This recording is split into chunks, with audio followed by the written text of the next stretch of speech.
하나님의 은혜가 함께 하시기를 바랍니다. 어떤 사람은 한 주일이 지나면 내가 돈이 좀 얼마나 더 모아졌나 이렇게 돈에 관심 있는 사람이 있고요, 일어나자마자 오늘은 돈을 얼마나 벌까 이렇게 생각하는 사람이 있고요. 사람마다 다 관심사가 있겠죠.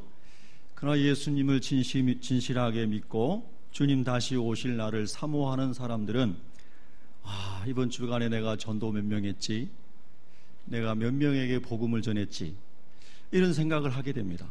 한 주간이 지나고 나면은 주님, 제가 이번 주간에 전도를 많이 못했습니다. 다시 하나님께서 주시는 다음 주간에는 예수님이 그리스도이심을 더 전하고 싶습니다. 우리가 어떤 관심을 가지고 있느냐에 따라서 하루를 마무리하고 일주일을 마무리하는 생각이 다르다는 것입니다. 여러분, 우리가 세월호 침몰 이후에 처음에 막 사람들이 구조될 것을 기대하면서 많은 사람들이 애를 탔습니다. 그래 이제 생명은 구조되기가 어려워졌고 시신을 수습하는 과정에 들어섰을 때 제발 시신이라도 좀 건졌으면 좋겠다, 그렇게 사람들이 다 애를 타고 그랬습니다. 그런데 이제 그것도 시간이 많이 지나가니까 사람들의 관심에서 시신을 수습하는 문제들도 점점 잊혀져 가지 않겠습니까?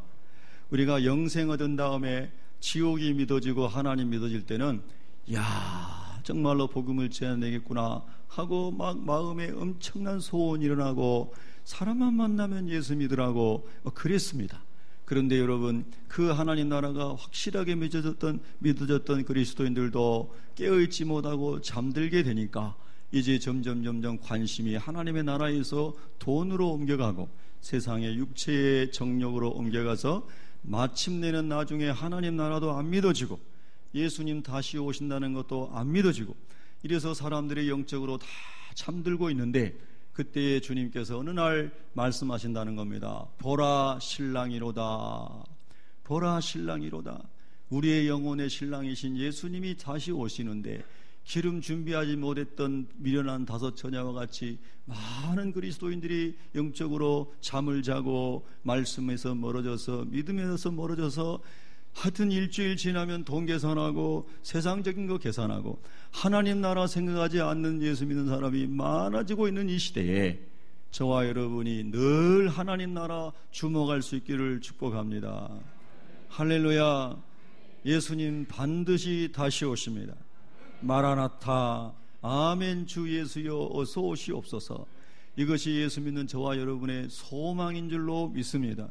우리의 소망은 이 땅에 있는 것이 아니고 하나님의 나라에 있습니다.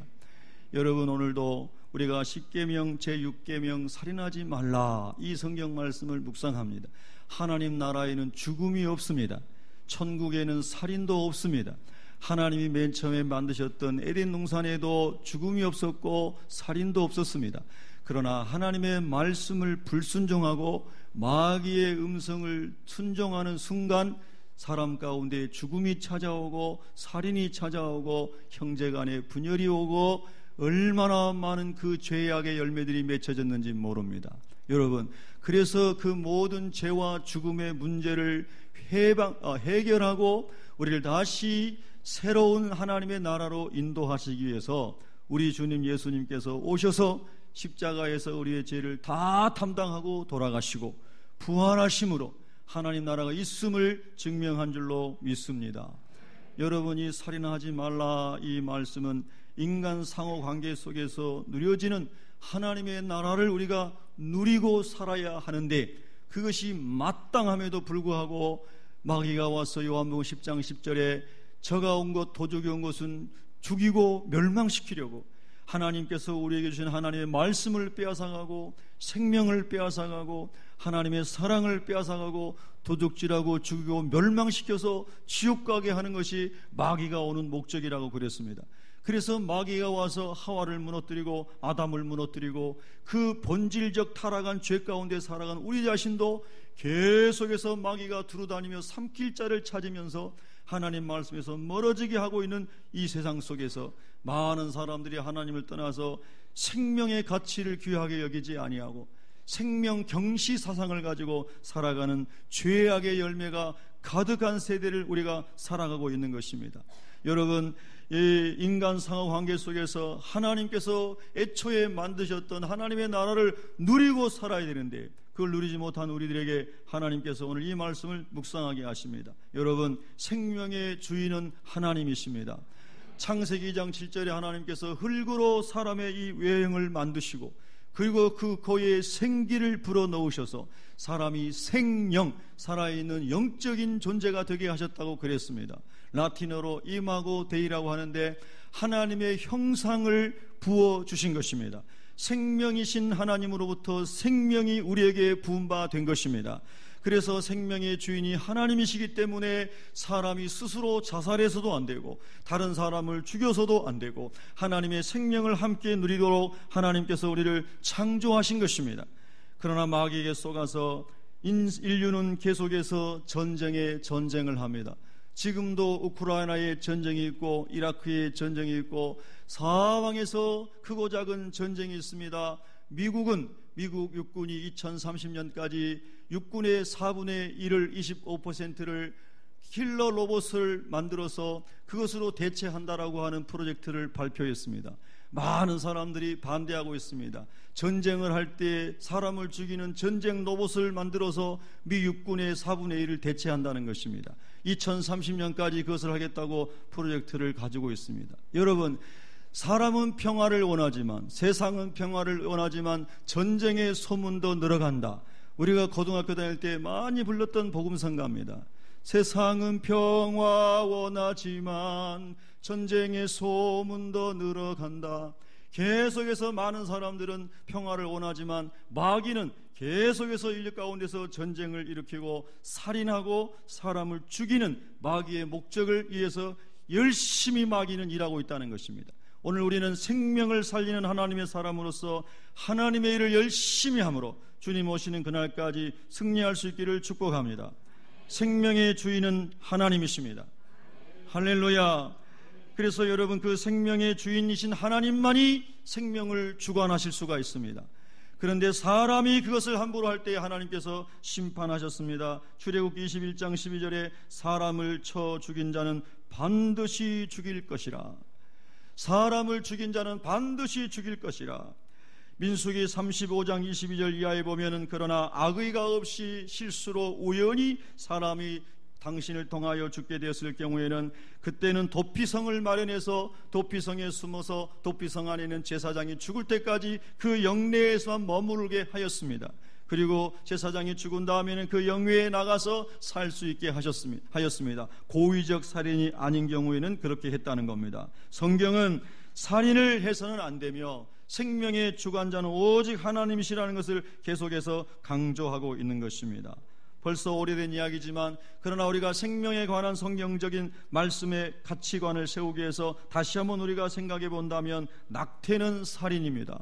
여러분, 우리가 하나님을 알지 못할 때는 환경이 너무나 어렵고 힘들고 고달퍼서 혹 낙태를 하는 분들이 이 땅 가운데 많이 있습니다. 그런데 예수님을 알고 난 다음에는 생명의 주관자인 분이 하나님이시라는 것을 안 다음에는 낙태를 해서는 안 됩니다.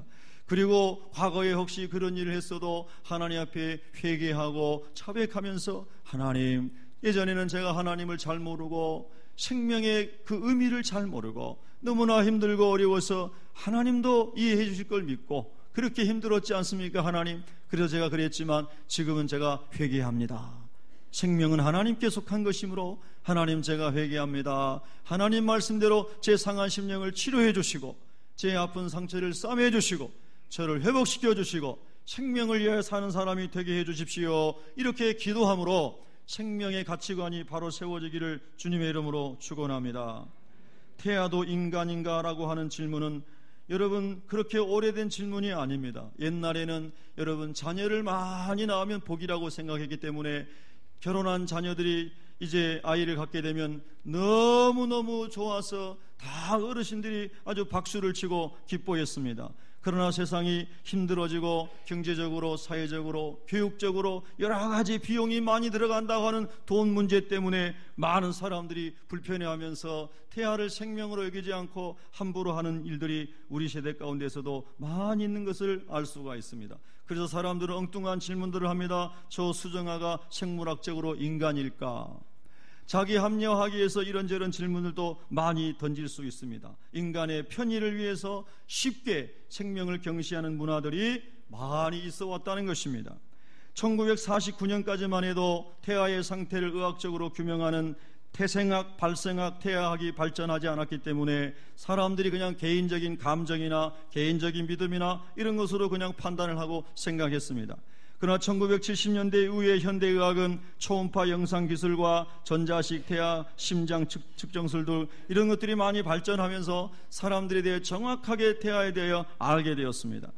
인간으로서의 출발은 23개 염색체를 가진 정자와 23개 염색체를 가진 난자의 만남으로 46개의 인간 염색체를 가진 뚜렷한 인간으로서의 수정아가 생기는 순간 이 사람은 참 인간이다, 이렇게 의학적으로 정의를 내리게 되었습니다. 그래서 아직 태어나지 않았지만 태중에 있는 아이가 수정체가 되고 수정아가 된 순간에 이미 하나님의 형상을 부여받은 참 사람이라는 것입니다. 여러분, 이거 참 우리가 깊이 생각해야 됩니다. 어제도 제가 우리 교회 예비 부부와 같이 만나서 교제하면서 그런 말을 했습니다. 4명 이상은 낳으세요. 요즘에 젊은 사람들은 경제가 어렵다고 해서 자녀를 안 낳으려고 하는 풍조가 우리나라 속에도 있습니다. 그래서 어떻게 교육비가 많이 들어가는데 많이 낳아서 키울 수 있겠냐는 겁니다. 1명도 어렵기 때문에 1명도 안 낳겠다는 겁니다. 여러분, 그러면 인류가 멸망하겠죠. 우리가 하나님이 주신 복 중에 복이 여러분 생명을 출산하는 복인 줄로 믿습니다. 교육에 대해 염려하지 마시고 하나님께서 주실 때 잘 낳으시길 바랍니다. 이남 이녀, 할렐루야. 저도 좀 많이 낳았어야 되는데 2명밖에 못 낳아가지고 좀 아쉽습니다. 예. 목회하면서 개척교회하고 목회하는데 아이를 어떻게 키울까, 저도 아마 이 물질에 걱정을 하면서 2밖에 못 낳은 것 같습니다. 믿음이 부족해가지고 많이 낳아둘걸. 예. 하나님이 다 키워주실 텐데. 여러분, 아멘도 안 한 거 보니까 영 수상합니다. 예. 여러분, 생명은 하나님이 주신 축복입니다. 하나님께서 다 주셨으면 키워줄 줄로 믿습니다. 예. 그래서 여러분, 생명을 가치 있게 여겨야 됩니다. 여러분, 절대로 하나님께서 주신 생명을 귀하게 여기고 낙태를 하기를 원하는 주변에 어떤 사람이 있으면 잘 지도해 주시고 도와주시기를 바랍니다. 원칙적으로 안락사도 안 되는 것입니다. 여러분, 제가 한 20살, 19살쯤 되었을 때에 대학을 다니는 어떤 형님이 제가 예수 믿는다는 알고 그런 질문을 했습니다. 낙태가 안락사가 성경적입니까? 이렇게 물었습니다. 근데 저는 그때까지 안락사에 대해서 연구해 본 적도 없고 들어보지도 못한 촌뜨기였기 때문에 대답을 잘 못했습니다. 그랬더니 그분이 안락사에 대해서, 그분은 대학생이고 관심을 가지신 분이셔서 계속 설명을 하시더라고요. 쭉 듣고 난 다음에 제가 이런 말을 했습니다. 저는 안락사에 대해서 전문가는 아니지만 하나님의 말씀에 보면 생명을 거두시고 주시는 분은 하나님이시니까 어떠한 방법으로든지 사람이 인위적으로 개입하는 것은 성경적이 아니라고 생각합니다.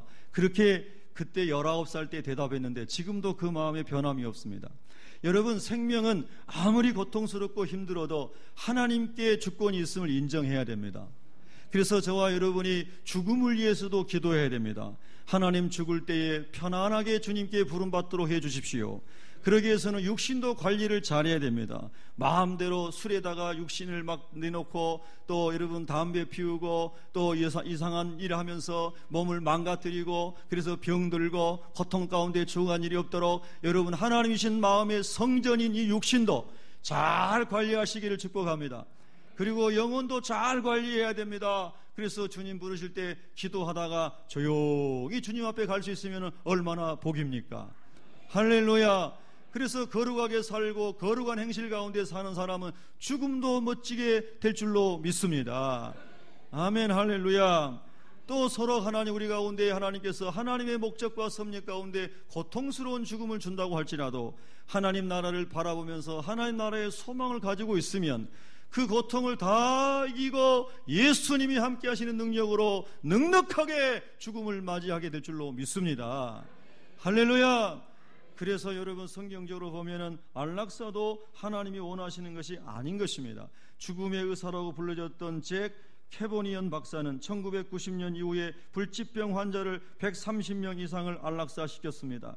이분은 법정에 4번 이상을 섰습니다. 법정에서 자기를 변론할 때에 인간적 연민 때문에 안락사를 도와주었다고 말했습니다. 사람들은 인간적인 연민 때문에 판사들은 무죄 석방을 하였습니다. 그러나 그 판사들은 하나님의 법에 따른 것이 아닌 것입니다. 아무리 인간적인 연민이 있어도, 아무리 저 환자 고통스러워도 생명을 거두시는 주권은 하나님께 있는 것입니다.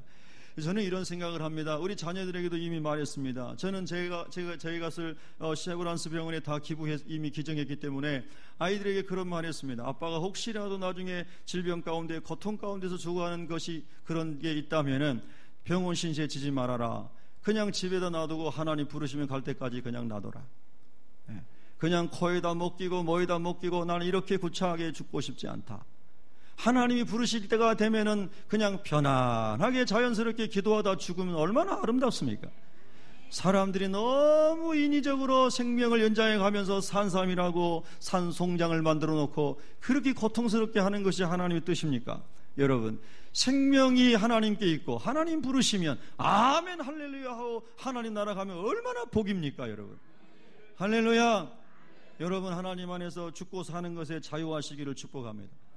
안락사에는 자의적 안락사, 임의적 안락사, 타의적 안락사, 자비적 안락사, 존엄적 안락사, 도태적 안락사, 안락사라는 용어가 너무나 많습니다. 이건 다 따지고 보면 사람이 생각하는 것을 합리화시키기 위해서 만들어 놓은 아주 아름다운 미사하고들이죠.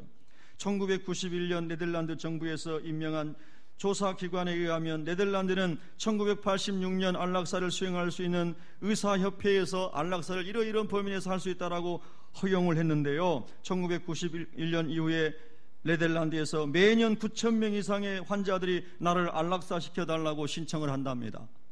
여러분, 넉넉하게 이길 수 있는 상황에서도 또 고통 가운데 임하시는 하나님의 섭리가 있음에도 불구하고 내가 견디기 힘들다고 다 안락사 시켜달라고 신청한다면 그게 어떻게 하나님의 뜻을 이룰 수가 있겠습니까? 고통에도 하나님의 뜻이 있는 것입니다. 할렐루야. 그래서 여러분, 그런 사람들을 다 검사하고 난 다음에 연간 400명에 이르는 사람들이 안락사로 네덜란드에서 죽어간다는 것입니다. 의학기술을 앞세워서 하나님의 주권을 탈취하면 안 된다라고 하는 것입니다. 여러분, 자살도 성경적이지 않습니다. 2003년 9월 12일자 중앙일보 보도에 의하면 전 세계에서 40초마다 한 명씩 자살을 한다고 하는 것입니다. 여러분, 스위스라고 하는 나라는 여러분이 잘 아신 것처럼 1999년에 자살한 사람만 1,300명입니다. 그리고 교통사고로 죽은 사람은 516명입니다. 교통사고로 죽은 사람보다 자살한 사람이 배가 넘는다는 것입니다. 저는 어렸을 때 달력에 나온 스위스를 보면서 이야, 스위스에서 살고 싶다. 여러분도 그런 적 있으시죠? 스위스가 로망이다. 여러분, 대한민국이 로망입니다. 할렐루야. 그래, 스위스에 가면은 이야, 얼마나 좋을까. 영세 중립국, 전쟁도 없는 저 나라 얼마나 좋을까. 그 부강하고 복지국가가 얼마나 좋을까. 그런데 너무나 역설적으로 스위스 사람들은 그렇게 많이 자살을 한다는 것입니다. 그들이 자살하는 주요 이유는 알코올 중독과 가정 불화와 무력감이라고 WHO가 발표했습니다. 그렇게 풍성한 사람인데 왜 알코올 중독에 걸리며 왜 가정 불화가 일어나며 왜 무력감 속에 죽습니까? 여러분, 성경적으로 대답하자면 하나님의 목적을 위해 살아가는 사명을 상실했기 때문에 무력감에 빠지는 겁니다. 여러분, 우리가 오늘도 살아가는 목적이 돈 버는 게 목적이 아니고 모든 사람이 구원 얻게 하기 위해서 하나님의 말씀을 전하는 사명으로 살아간다면 얼마나 우리의 삶의 기운이 일어나겠습니까? 할렐루야. 할 일 많은 이 세상에, 할 일 많은 삼천리 강산 이 한반도에 얼마나 할 일이 많고 열방 가운데 얼마나 할 일이 많습니까? 언제 무기력감에 빠질 때가 있습니까? 그런 기회가 있습니까? 그런 여유가 있습니까? 하나님 말씀 가지고 열심히 복음을 전하기도 시간이 부족한 때인데 말입니다. 아멘을 도적 맞았습니다. 네. 아멘. 할렐루야. 하나님의 비전에 붙잡힌 사람은 무력감에 빠질 여유가 없습니다. 할 일이 너무나 많습니다. 오늘 우리 집사님 기도하신 것처럼 돌아봐야 할 사람이 많습니다. 건강에 축복을 받은 사람은 건강하지 못한 사람을 도와주는 건강에 기부를 해야 됩니다. 많이 배운 사람은 배우지 못하는 사람을 위하여 지식을 기부해야 됩니다. 많이 하나님 맡겨진 부자들은 가난한 사람을 위하여 재산 기부를 해야 됩니다. 할 일이 너무나 많습니다. 여러분, 아멘 하는 사람 복 받으시기 바랍니다. 그런데 스위스 사람은 그렇게 잘 사는데 말입니다. 사명을 잃어버렸기 때문에 무력감에 빠져서 그렇게 자살을 많이 한다는 겁니다. 일본 사람들은 하루 평균 100명 이상이 자살해서 자살천국이라는 오명을 받았습니다. 그 사람들의 자살 이유를 WHO에서 분석한 것에 의하면 계속된 장기 침체로 대량 실업이 일어나고 무능력자로 몰려서 체면이 깎이고 그래서 우울증이 걸려서 많은 사람이 자살한다는 겁니다. 요즘 우리나라도 비슷한 경제적인 어려움 가운데 있지 않습니까? 인도는 매년 10만 명 이상이 자살을 합니다. 인도는 인구도 많지만 워낙 제도가 카스트 제도, 노예 제도 같은 게 있어서 태어날 때부터 가난하게 태어나서 길거리에서 죽는 사람이 수두룩한데 가난 때문에, 빚 때문에, 가정 불화 때문에 자살하는 사람이 매년 10만 명이 넘는다는 겁니다. 여러분, 하나님을 대적하고 하나님의 말씀에 불순종하고 마귀를 따라가서 인류가 살아간 결과가 오늘날 그렇게 죽음으로 내몰리고 있고 살인과 전쟁과 가난 속에서 수많은 사람이 죽음의 영에 눌려서 죽어가고 있다는 것입니다. 예수님께서 오신 이유는 바로 이 죽음의 영에, 이 살인의 영에 눌려있는 사람들을 해방시키기 위해서, 마귀를 멸하기 위해서 우리 예수님이 오신 줄로 믿습니다. 그래서 예수님은 살리는 영으로 오신 것입니다. 예수님은 살리는 영으로 오신 것입니다. 예수 믿는 사람은 살리는 사람으로 살아가는 것입니다. 할렐루야. 그래서 오늘 제가 살인하지 말라는 성경 말씀을 살리는 사람이 되자고 긍정적으로 적용한 것입니다. 여러분과 저는 남은 인생을 살면서 살리는 삶을 살아가시기를 축원합니다. 오늘 우리나라가 많은 경제적인 위기 가운데 있습니다. 대학을 졸업해도 우리 사랑하는 자녀들, 여러분의 조카들, 자녀들, 손주들이 취업을 못하는 사람들이 너무나 많습니다. 절망합니다. 애통해합니다. 그러나 여러분, 그런 고통 속에서도 감사할 이유를 찾으십시오. 옛날에 우리 선조들께서, 우리 할아버지 할머니께서 보릿고개 넘어가시면서 밥도 못 잡수었던 생각을 하면서 밥 먹은 것도 감사하십시오. 할렐루야. 범사에 감사하라 하나님께서 말씀하셨습니다. 아멘. 할렐루야. 여러분요, 그렇게 감사하면 하나님께서 은혜를 주십니다. 여러분, 예수 믿는 사람은 절대로 그래서 자살도 하면 안 됩니다. 수년 전에 많은 연예인들, 스타들이 막 자살하는데 그 사람들 장례식 할 때 관포가 다 십자가가 있는 사람들이 많을 때 그것을 TV로 볼 때마다 제가 얼마나 마음이 아팠는지 모릅니다. 아니, 왜 예수 믿는 사람이 자살하나? 왜 예수 믿는 사람이 자살하나? 생명의 주인이 하나님이신데 왜 마귀에게 넘어가서 마귀가 자살하게 만든 거죠? 왜 자살하나? 너무너무 안타까운 것이 한두 번이 아니었습니다. 여러분, 절대로 자살은 마귀가 미혹하는 것입니다. 하나님 안에서 자살할 힘이 있으면 살아가시기를 축복합니다. 자살할 힘으로 사시기 바랍니다. 할렐루야. 하나님이 도와줄 줄로 믿습니다. 여러분, 성경에 보면은 나오미가 흉년이 들어서 자기 남편과 두 아들과 함께 모압 땅으로 이민을 갔습니다. 이민 가면은 잘 살 줄 알았습니다. 그런데 모압 땅에 이민 가가지고 남편이 10년 동안에 남편이 죽고 말년과 기련과 두 아들이 죽고 이방 며느리 둘만 남았습니다. 더 이상은 그 모압 땅에서 살 수가 없습니다. 창피하고 부끄럽지만 고향 땅 베들레헴으로 돌아가자. 그리고 베들레헴에 돌아오는데 사람들이 나오미가 온다고 막 환영을 합니다. 나를 환영하지 말아라. 나를 나오미라고 부르지 말아라. 내가 기쁨의 여인 나오미가 아니다. 나는 슬픈 여인이다. 내가 나만 살아보겠다고 흉년의 때에 하나님의 땅도 버리고 약속의 땅도 버리고 하나님의 예배당에 있는 하나님의 성전도 버리고 이방 땅에 갔다가 남편 잃고 두 아들 잃고 재산 다 잃고 완전히 만신창이 되어서 돌아온 나는 나오미, 기쁨의 여인이 아니고 슬픔의 여인이다. 절망이었습니다. 여러분, 그렇다면 많은 사람이 또 자살한다고 난리칠 겁니다. 그런데 여러분, 나오미는 그런 슬픔 가운데서도 다 잃어버렸지만 모압 땅에서 자살하지 않고 하나님이 계시는 땅으로 돌아왔습니다. 하나님께 다시 돌아온 것입니다. 너무나 부끄럽고 처절하고 현실이 너무나 고통스럽지만 나의 생명이시고 나의 반석이시고 나의 요새시고 나의 구원의 뿌리신 하나님께로 돌아온 것입니다. 할렐루야. 빈손으로 돌아왔습니다. 아니, 처절한 고통으로 돌아왔습니다. 그런데 하나님께서 이방 며느리인 룻을 통하여 축복의 길을 예비하십니다. 이 룻이라는 여인이 어머니의 하나님이 나의 하나님이 됩니다. 어머님 돌아가신 곳에서 나도 죽겠습니다. 이 말을 보면 모압 땅에서 여러분 나오미가 얼마나 하나님을 신뢰했는지를 알 수가 있습니다. 처절한 실패 가운데서 하나님을 더 기억했다라고 하는 것입니다. 여러분 고통 가운데 실패 가운데 있을 때 하나님이 더 선명하게 보이시기를 축복합니다. 하나님이 더 선명하게 보이시기를 축복합니다. 하나님이 나의 구원자이십니다라고 고백하는 믿음이 부어지기를 축원합니다. 그 루시 와가지고 여러분 이삭을 주우러 나갑니다. 어머니, 제가 이삭을 주우러 나가려고 하는데 허락해 주시겠습니까? 사랑하는 내 딸아, 이삭을 주우러 가라. 그래서 여러분 며느리를 딸이라고 부르고 시어머니를 어머니라고 부르는 이 두 좋은 여러분 엄마와 이 딸이 말입니다. 그래서 이제 이 며느리가 이삭을 주러 나갔습니다. 주러 나갔는데 여러분 하나님께서 보아스를 예비하시고 보아스의 밭에 갔는데 보아스가 먹는 밥상에서 같이 밥도 먹게 하시고 물도 다 마음껏 마시게 하고 그리고 이삭을 주러 가는데 보아스가 종들에게 시켜가지고 거기다가 듬성듬성 저 룻이 지나가는 길목에다가 곡식을 떨어뜨려 놔라. 그래서 가면서 이삭을 줍는 게 아니라 곡식단을 줘가지고 오는 겁니다. 할렐루야!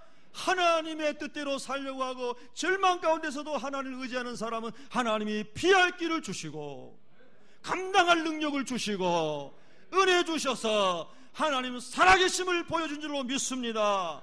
할렐루야! 그래서 하나님 믿는 사람은 절대 희망인 것입니다. 절대 소망입니다.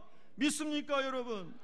그래서 고린도전서 10장 13절에 보면은 사람이 감당할 시험 밖에는 너희가 당한 것이 없나니, 지금 여러분이 당하는 시험이 아무리 힘들어도 다 감당할 수 있기 때문에 하나님이 주신 줄로 믿으시기 바랍니다. 오직 하나님 미쁘사 너희가 감당하지 못할 시험 당함을 허락지 아니하시고 시험 당할 즈음에 또한 피할 길을 내사 너희로 능히 감당하게 하시느니라. 아멘. 여러분, 저는 성경에서 여러분 너무나 고통스럽고 힘들 때 욥기를 묵상하기를 여러분에게 말씀을 드립니다. 여러분, 욥은 의인이었습니다. 하나님 잘 섬겼습니다. 다복했습니다. 아내가 너무나 남편을 사랑했습니다. 10명의 자녀가 얼마나 행복했는지 모릅니다. 형제들의 생일잔치가 생일을 맞으면 다 가가지고 형제들의 생일을 잔치하고 축하해주는 아주 행복하고 다복한 형제 우애가 가득하고 부모님 효도하는 그런 가정이었습니다. 하나님을 너무나 잘 섬기는 가정이었습니다. 그런데 하나님께서 마귀를 심판하기 위해서 그 마귀를 심판하는 도구로 의인 욥을 사용하셔서 욥이 고난을 당하도록 허락하십니다. 마귀가 와서 욥의 이 10명의 아들을, 그냥 자녀를, 딸 아들을 한꺼번에 데려갑니다. 죽여버립니다. 수천 마리 되는 양떼와 소떼와 낙타떼와 이런 짐승들을 전부 가져가 버립니다. 죽여버립니다. 그리고 마침내는 욥의 아내도 자기 남편에게 당신이 하나님을 저주하고 떠나가라 하면서 막 남편에게 그렇게 하고 떠나가 버립니다. 여러분, 욥은 모든 것을 잃어버렸습니다. 모든 것을 잃어버렸습니다. 그런데 그 순간에도 욥은 하나님을 잃어버리지 않았습니다. 할렐루야! 하나님이 모든 것 되십니다. 하나님이 모든 것을 창조하셨습니다. 하나님을 모신 사람은 모든 것을 가진 사람입니다. 그래서 바울은 말했습니다. 예수님이 내 안에 계시기 때문에 나는 모든 것을 가진 자로다.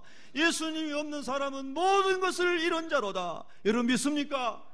그래서 욥은 그 고통 가운데서도 하나님께서 나를 적신으로 오게 하셨으니 적신으로 돌아가게 하는 것이 마땅합니다. 주신 분도 하나님이시고 거두시는 분도 하나님이시니 하나님, 나는 하나님만을 찬양합니다. 예배합니다. 내가 가는 그곳에서, 내가 있는 그곳에서, 그것이 고통스러운 자리일지라도 하나님을 예배합니다. 할렐루야. 그럴 때 하나님이 욥을 보시고, 그래 맞아, 욥아, 너는 그럴 줄 알았기 때문에 사탄보다 너를 시험하도록 내가 허락한 거야. 너는 나의 자랑이다. 너는 나의 기쁨이다. 너는 나에게 늘 마음을 시원케 해주는 나의 아들이다. 할렐루야. 그러면서 우리 하나님께서 욥을 갑절로 축복해 주셨습니다. 여러분, 감당치 못할 시험은 없습니다. 예수 안에 있는 사람은 넉넉하게 이깁니다. 주님이 도와주십니다. 구하라, 하나님께서 찾으라, 두드리라 말씀하셨습니다. 구하고 두드리고 찾는 사람에게 주시고 열어주시고 응답하시는 하나님을 믿으시기 바랍니다. 얼마나 감사한지 모릅니다. 여러분, 이 계명은 다른 말로 적극적으로 성경에서 이렇게 설명을 했습니다. 로마서 13장 9절부터 10절에 보면은 간음하지 말라, 살인하지 말라, 도둑질하지 말라, 탐내지 말라 한 것과 그 외에 다른 계명이 있을지라도 내 이웃을 내 자신과 같이 사랑하라 하신 그 말씀 가운데 다 들었느니라. 아멘. 그래서 그 말씀을 금지하는 그 10계명의 6계명의 말씀을 긍정적으로 풀면 사람을 살리라, 이웃을 내 몸같이 사랑하라, 이렇게 주님께서 말씀하신 줄로 믿습니다. 여러분, 마귀에게 쏘가서 타락한 인간의 역사 속에 보면은 아주 해악한 사상이 유물론 사상입니다. 그래서 그 유물론 사상에 오염된 사람들은 인간의 존엄성, 하나님의 형상대로 지음받은 인간의 존귀함, 이것을 다 무시하고 화학 분해를 통해 가지고 사람들을 분해해 오면 물질이 얼마밖에 안 남고 이거를 돈으로 따지면 몇십 원밖에 안 된다, 이렇게 해서 사람의 인명을 경시하고 자기들 주장과 자기들 사상과 자기들 철학에 맞지 않으면 수많은 사람들을 죽였습니다. 유물론 사상에 물들었던 모태통 마오쩌둥은 중국의 공산혁명을 위해서 7,800만 명 이상의 사람을 죽였습니다. 소련의 스탈린은 2,300만 명 이상을 죽였습니다. 독일의 히틀러는 민족주의자, 자기 종족만 우월하고 그리고 자기에게 반대한 사람들 1,700만 명을 죽였습니다. 여러분, 하나님을 알지 못하고 하나님으로부터 온 생명의 가치를 알지 못한 사람들은 사람도 한낱 고깃덩어리에 불과하다고 생각하면서 자기에게 반하는 사람들을 수도 없이 죽인 게 이 죄 가운데 있는 인류의 역사가 증명하는 것입니다. 여러분, 예수님은 우리를 살리러 오신 분이십니다. 그리스도인은 사람을 살리는 사람인 줄로 믿습니다. 여러분, 우리가 오후에 DVD를 통해서 공부하고 있습니다. 히틀러 시대에 있었던 그런 만행들, 로마 시대에 있었던 그런 만행들, 이런 만행들이 이미 신성 로마 제국이 우리 시대 가운데서 이미 부활했고 신세계 질서라고 하는 이름으로 계속해서 하나의 통치권자, 그 세계로 향해서 세상에 나가고 있다는 것을 이미 여러분 공공연한 비밀이 되었습니다. 관심이 없는 사람들은 그런 것을 잘 모르고 오늘 또 돈 벌어야지, 오늘도 어떻게 하면 즐겁게 살 수 있을까, 그렇게만 생각하고 있지만 하나님의 예언의 말씀이 성취되어 가므로, 다니엘 9장의 말씀이 성취되어 가므로, 요한계시록 13장의 말씀이 성취되어 가므로 세계가 하나의 정부로 만들어져 가고 세계가 하나의 종교로 통합돼 가는 이런 운동들이 이 시대 가운데서 눈에 보이도록 선명하게 보여지고 있다고 하는 것입니다. 여러분, 우리는 깨어 있어야 합니다. 하나님의 말씀으로 이 세대를 볼 수 있는 눈이 있어야 합니다. 여러분, 우리나라에 이미 이슬람이 많이 들어왔습니다. 여러분이 아신 것처럼 송도 신도시에 이슬람이 오일머니를 가지고 엄청난 대학을 세우고 그 대학에 들어간 사람 다 장학금을 주려고 그렇게 계획을 세우고 준비하고 있지 않습니까? 여러분, 그러면 많은 가난한 사람들이 그곳에 대학을 갈 것입니다. 장학금을 주니까. 문선명 장학금 받고 문선명이 하나님이라고 따랐던 많은 사회 지도자들, 유병헌이 장학금을 받고 유병헌이 하나님처럼 섬기는 많은 사회 지도자들, 그들이 그들의 종교를 보호해주고 그들의 잘못된 것을 옹호해주고 판결을 굽게 하고, 이런 것들 우리 시대에서 얼마든지 보아온 것처럼 이슬람도 이 땅 가운데서 그런 일을 또 하게 될 것입니다. 이미 프랑스나 영국이나 독일이나 이런 가운데는 이미 이슬람이 그 나라들을 점령해 가고 있습니다. 그래서 독일 정부나 프랑스 정부는 정책을 바꾸려고 지금 하고 있습니다. 이민 정책, 이슬람에 대한 정책을 바꾸려고 시도하고 있습니다. 여러분, 이것이 성경이 응해져 가고 있는 하나의 사인인 줄 여러분 아십니까? 우리나라에도 그런 물결이 도도히 물려오고 있다고 하는 것입니다. 여러분, 이렇게 생각해 보십시오. 이슬람이 그렇게 선한 종교입니까? 모르는 사람들은 썩고 있는 사람들을 이렇게 말합니다. 한국에 와 있는 이슬람교를 믿는 이슬람들 보면은 사람들이 착하고 아주 좋다는 거예요. 당신이 모르기 때문에 그런다는 겁니다. 이 사람이 진짜 모르는 겁니다. 여러분이요, 마귀는 광명의 천사로 오는 것입니다. 여러분, 몇 년 전에 오래전에 있었던 이 사건을 기억하십니까? 김선일이라고 하는 청년이 이슬람 지역에 선교하러 갔습니다. 의료 선교하고 봉사하고 그리고 또 복음도 전했겠죠. 그러면서 체포됐습니다. 여러분, 생방송으로 전 세계가 보는 가운데 총살당했습니다. 여러분, 만약에 무슬림들이 우리나라 대한민국에 와가지고 이슬람교를 믿으러 가면 우리나라 사람이 체포해가지고 총살시킵니까? 그렇지 않습니다. 여러분, 남산 밑에 이태원에 그 위에 올라가면 이슬람 사원이, 큰 사원이 있습니다. 그들은 얼마든지 자유롭게 한국에 와서 포교 활동을 하고 미국에 와서 포교 활동하고 기독교 국가에 가서 얼마든지 포교 활동합니다. 사실은 기독교 선진국들이 정책을 잘못한 것입니다. 잘못한 거예요. 하나님의 말씀이 떠난 것입니다. 그들이 이민은 올 수 있지만 그들의 잘못된 사상을 받아들이지 말았어야 하는 것입니다. 그러나 이미 다 수용했고 이미 이슬람화 돼가고 있는 것입니다. 여러분, 이슬람은 복종한다는 뜻입니다. 알라 신에게 복종하고 그들이 믿는 경전인 쿠란이라고 하고 꾸란에 복종하는 것입니다. 그들의 세력, 그들의 알라와 꾸란에 반대하는 사람은 다 죽이는 것이 이슬람교의 정책입니다. 그래서 여러분, 이슬람에 가는 기독교 선교사들이 무차별 죽임을 당합니다. 재판 없이 목이 잘립니다. 그런데 왜 그리스도인들은 그것을 모를까요? 여러분, 깨어나셔야 합니다. 영적으로 알아야 됩니다. 분별해야 됩니다. 잠자면 안 됩니다, 여러분. 할렐루야.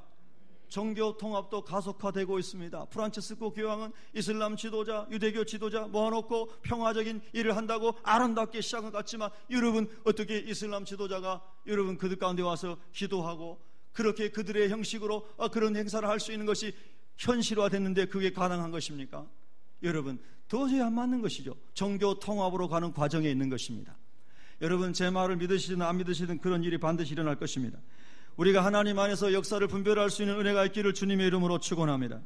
우리나라에도 공산주의적인 사상을 가진 사람이 너무나 많아졌습니다. 여러분, 공산주의 사상은 파괴의 영, 죽이는 영이 가득한 사상입니다. 이슬람 사상이 죽이는 영이 가득하듯이, 여러분, 이슬람은 어린 아이들 때부터 순교를 가르칩니다. 그래서 폭발물을 자기 몸에 부착하고 그 다음에 미국이나 기독교인들 또는 유대인들에게 막 들어가서 폭파해서 자기가 죽으면은 천국에 가고, 그리고 천국에 가면 여기서 10살, 15살에 죽어도 1000명의 아름다운 최고로 미녀들하고 결혼해서 산다고 그렇게 가르칩니다. 그러니까 그 어린 아이들이 그거를 모르니까 그냥 죽으면은 순교하면은 거기 가서 최고의 미녀들하고 1000명을 거느리고 산다고 그렇게 얘기하고 가르칩니다. 그래서 여러분, 진짜 이건 제가 지어낸 말이 아니고 여러분이 인터넷에서 다 검색할 수 있는 겁니다. 동영상으로. 예. 그래서 그 아이들이 그게 속아서, 마귀에 속아서 그 어린 생명들이 말입니다, 폭발물을 몸에 지니고 자살을 하는 거예요. 여러분, 예수님의 말씀은 원수까지 사랑하고 내가 죽는 한이 있더라도 저 사람을 살리는 것이 생명의 영의 역사는 예수님의 말씀입니다. 할렐루야. 이것이 진짜 참 진리인 것입니다. 그래서 예수님 십자가에서 죽기까지 예수님 못 박는 사람들도 용서하시고 기도하시고, 할렐루야, 십자가에 달려있는 한 강도 그 순간에도 구원하시고 가신 분이 예수님이고 복음이고 생명인 줄로 믿습니다. 그런데 다른 종교, 여러분, 이슬람은 절대 그렇지 않습니다. 오히려 우리나라의 전통 종교인 불교는 그에 비하면 훨씬 양반이에요. 불교는 대놓고 사람 죽이지 않지 않습니까? 여러분, 이슬람은 무서운 종교입니다. 죽음의 영이 가득한 종교입니다. 여러분, 하나님 안에서 잘 분별하시고 믿음을 잘 지키시고 생명을 많이 기회 있을 때 살리시기를 축복합니다. 저는 최근에 아까 말씀드린 것처럼 미국에서 킬러 로봇을 개발하고 2030년까지 프로젝트를 한다는 그런 동영상을 제가 보면서요, 이야, 정말로 공상 영화에서나 보는 일들이 우리가 살아있는 시대에 일어날 수 있겠구나. 로봇에 의해서 사람들이 죽는 시대가 온다는 거예요. 많은 사람들이 반대하고 있지만, 노벨 평화상을 받은 사람도 반대하고 있지만, 어쩌면 큰 맥락 속에서 보면 그거를 막지는 못할 것입니다. 왜냐하면 성경에 이미 예언되어 있기 때문입니다. 그러나 그 과정하는 모든 과정 속에서 우리가 할 일을 해야 됩니다. 반대할 때 반대하고, 기도할 때 기도하고, 또 사람 살리는 일을 우리가 해야 될 줄로 믿습니다. 로마서 12장 17절 이하에 보면은 이 말씀을 적극적으로 이렇게 표현합니다. 아무에게도 악을 악으로 갚지 말고 모든 사람 앞에서 선한 일을 도모하라. 할 수 있거든 너희로서는 모든 사람과 더불어 화목하라. 내가 죽더라도 복음을 전하고 화목하는 사람이 되어라. 내 사랑하는 자들아, 너희가 친히 원수를 갚지 말고 하나님의 진노하심에 맡기라. 내 원수가 줄이거든 먹이고 목마르거든 마시게 하라. 악에게 지지 말고 선으로 악을 이기라. 할렐루야. 예수님은 끝까지 사랑이라는 선으로 십자가에서 죽으시기까지 마귀 권세를 멸하시고 승리하신 줄로 믿습니다. 그 예수님은 반드시 다시 오십니다. 그리고 우리는 그 주님 앞에 승리자로 설 것입니다. 그러면 우리가 사랑이라고 하는 추상적인 용어를 어떻게 구체적으로 우리 삶 가운데 실천하면 좋을까요? 제가 몇 가지만 나누고 마치겠습니다. 여러분, 우리는 다 하나님의 형상대로 지음받은 존귀한 사람들입니다. 그러므로 여러분, 사람을 존중하시기 바랍니다. 골로새서 3장 23절에 보면 무슨 일을 하든지 마음을 다하여 죽게 하듯 하고 그랬습니다. 여러분 옆에 계신 분 얼굴 좀 한번 쳐다보시기 바랍니다. 얼굴 한번 쳐다보세요. 이렇게 말씀으로 축복하세요. 천사와 같습니다. 할렐루야. 얼마나 여러분과 저는 존귀한 존재입니까? 하나님의 형상대로 지음받았지 않습니까? 예수님이 생명 바칠 만큼 귀하고 존귀한 존재가 아닙니까? 할렐루야. 그러니까 여러분, 사람을 존중해 주세요. 예수님 대하듯이 대해 주세요. 그게 사람을 살리는 것입니다. 예수님 없는 죽음의 영이 가득한 세상에서는 너 돈 얼마나 많은 사람이냐, 너 얼마나 많이 배운 사람이냐, 너 얼마나 잘생긴 사람이냐, 이런 걸 보고 사람들을 멸시하기도 하고 경시하기도 하고, 이런 아주 인간 경시 풍조가 마귀 영에 사로잡힌 세상에는 가득합니다. 그러나 예수님 안에서는 어떻습니까? 당자 같은 사람이라도 예수님 앞에 오면은 금가락지를 끼워주고 고운 신발을 입혀주고 좋은 옷을 입히고 잔치를 벌리고 축제하는 것이 예수님 나라인 줄로 믿습니다. 교회인 줄로 믿습니다. 하나님 나라인 줄로 믿습니다. 그러므로 여러분, 우리는요 존중해 줘야 됩니다. 존중해 줘야 합니다. 절대로 여러분 존중하시기를 축복합니다. 주님 만나는 마음으로 대하시기를 바랍니다. 특별히 여러분, 제가 늘 이런 여러분에게 말씀드립니다. 저 아이들 이렇게 만나면은 여러분 여러 명 아이들 있을 때 너 얼마나 공부 잘하냐 이런 질문 하지 마세요. 공부 잘하는 사람은 1, 2, 3등밖에 없잖아요. 나머지는 다 공부 못하는 건데, 그러면 3명만 기분 좋고 나머지는 다 기분 나쁜 겁니다. 여러분, 그게 얼마나 우문입니까? 그런 말 하지 마시고요, 야, 너 참 아주 복되게 생겼구나, 너 참 하나님이 사랑하셔, 너 참 하나님 크게 쓰실 거야, 야, 너 좋아하는 게 뭐니? 저 축구 좋아하는데, 그럼 너 베컴처럼 축구 잘할 거야. 저는 책 보는 거 좋아하는데요, 그럼 너 아인슈타인처럼 잘 될 거야. 아멘도 안 하시고 도대체가, 여러분, 그렇게 사람들을 볼 때마다 그 아이가 좋아하는 건 뭔지 물어보고 축복해 주면 얼마나 좋습니까? 할렐루야. 왜 하필이면 그 아이가 못한 것만 골라가지고, 여러분, 그게 죽음의 영이 임하는, 마귀가 역사하는 마귀의 세계인 겁니다. 살리는 영이 임하는 주님이 역사하는 세계에서는 다 존귀한 것만 발견해가지고 축복하고 칭찬하는 겁니다. 여러분, 그게 하나님의 나라의 모형인 교회입니다. 지상의 교회입니다. 여러분, 할렐루야.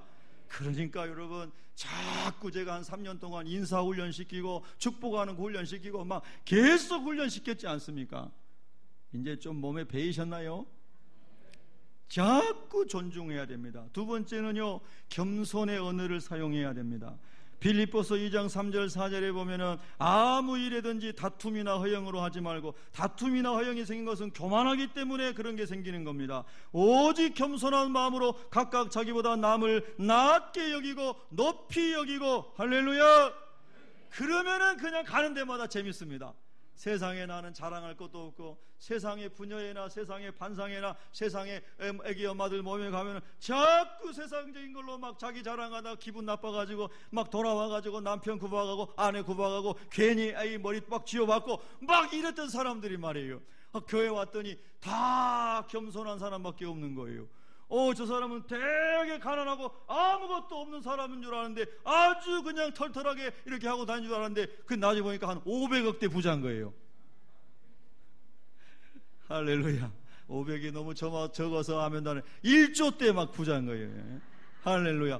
저 사람은 초등학교도 안 나오고 개인이 못 나오고 행편이 어려서 못 나오고 어려운 줄 알았더니 이 사람이 박사가 3개나 있는 사람이에요. 그런데 이 사람은 아주 겸손해서 그저 다른 사람을 막 높여주는 겁니다. 할렐루야. 그것이 하나님의 나라입니다. 여러분, 우리가 천국에 가면 박사학위 소용없어요, 돈 많이 벌어는 거 소용없어요, 얼굴 화장한 거 소용없어요. 다 소용없어요. 할렐루야, 할렐루야. 그 하나님만이 빛이 되시고 하나님만이 진리 되시고 하나님의 영광이 가득한 그곳에서 모두가 다 함께 누릴 영광의 나라인 줄로 믿습니다. 그 나라를 이 땅에서 예수님 안에서 우리보다 미리 누리라는 겁니다, 여러분. 그게 신앙생활이고 그게 교회 생활입니다, 여러분. 그러니까 자꾸 겸손한 눈으로 여러분 다른 사람 축복해 주시기를 바랍니다. 자, 하나만 더 하고요. 누가복음 6장 38절에 보면은 주라 그리하면 너에게 줄 것이니 곧 후히 되어 누르고 흔들어 넘치도록 하여 너희에게 안겨주리라 그랬습니다.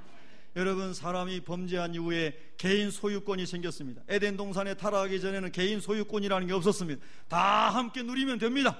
할렐루야. 그런데 범죄 후에는 다 자기 등기하고 자기 문서하고 자기 이름 새기고, 부부들 중에도 내 이름으로 새겨주세요, 내 이름으로 새겨주세요, 같이 새깁시다, 뭐 그냥 여러 가지로 복잡합니다. 그래서 다 자기가 주인이 돼야만 편안해요. 이게 세상 살아가는 사람들의 삶입니다. 그러나 여러분, 우리 예수 믿는 사람은 청직입니다. 하나님이 맡겨주고 관리하라고 하신 청직입니다. 그것도 선한 청직이 되시기 바랍니다.